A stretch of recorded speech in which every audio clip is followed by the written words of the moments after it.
Electric arc welding एक type का process होता है जिसके थ्रू दो मेटल को आपस में ज्वाइन किया जाता है।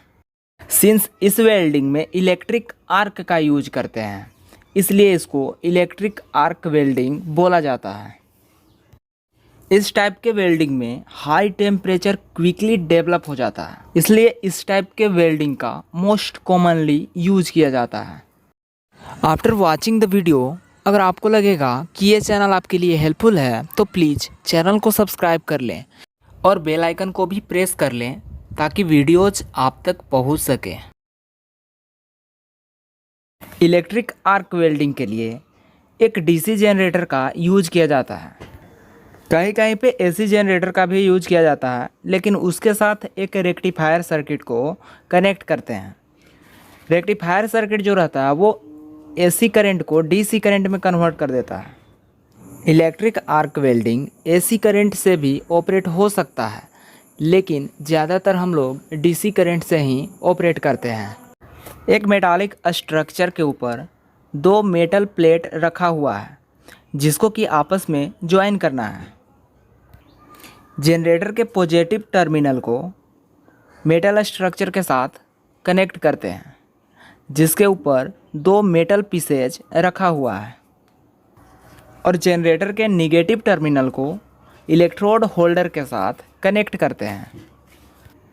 इलेक्ट्रोड होल्डर के साथ इलेक्ट्रोड अटैच रहता है।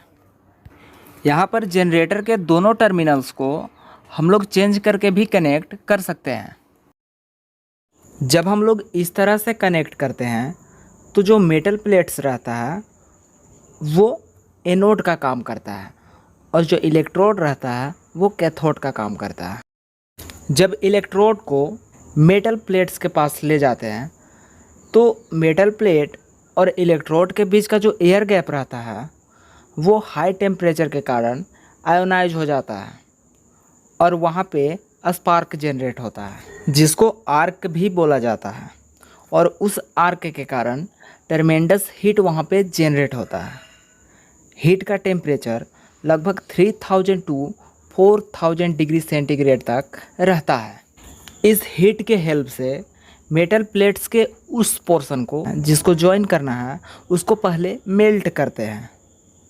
जब दोनों पोर्शन मेल्ट हो जाता है तो हम लोग प्रेशर देकर दोनों प्लेट्स को एक साथ अटैच कर देते हैं, और ठंडा होने के बाद दोनों मेटल प्लेट्स एक दूसरे के साथ ज्वाइन हो जाता है। जब दोनों मेटल पोर्शन ठंडा होता है तो सिंस जो इलेक्ट्रोड है उसके ऊपर फ्लक्स का कोटिंग किया हुआ रहता है, जिसके कारण जॉइंट पोर्शन के ऊपर स्लैग का एक लेयर बन जाता है जिसको कि एक्सटर्नल अपरेटस के हेल्प से प्लेन किया जाता है। डिफरेंट टाइप के इलेक्ट्रिक आर्क वेल्डिंग होता है जिसमें वेल्डिंग के दौरान इनर्ट गैसेस और फिलर मटेरियल का यूज किया जाता है। इस तरह से इलेक्ट्रिक आर्क वेल्डिंग के थ्रू दो मेटल को ज्वाइन करते हैं। Electric arc welding equipment setup में कम प्राइस लगता है और इसका जो ऑपरेशन रहता है वो बहुत सिंपल रहता है। इस टाइप का वेल्डिंग प्रोसेस बहुत फास्ट होता है और रिलायबल होता है। इसका use maintenance, repair and field construction में किया जाता है।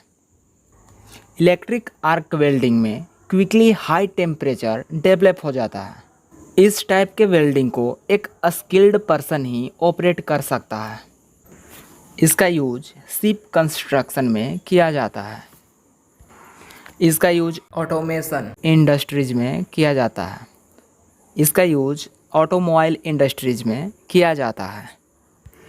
इस वेल्डिंग प्रोसेस का यूज कंस्ट्रक्शन इंडस्ट्रीज में किया जाता है। मैकेनिकल पर्पस के लिए कॉमनली इलेक्ट्रिक आर्क वेल्डिंग का यूज किया जाता है। इलेक्ट्रोड के ऊपर होमोजीनियस मेटल से कोटिंग किया हुआ रहता है जिसको फ्लक्स बोला जाता है। तो इस तरह से कोई भी टॉपिक को अगर आप एनिमेशन के थ्रू समझना चाहते हैं तो चैनल को सब्सक्राइब कर लें और बेल आइकन को भी प्रेस कर लें ताकि वीडियोज आप तक पहुंच सके।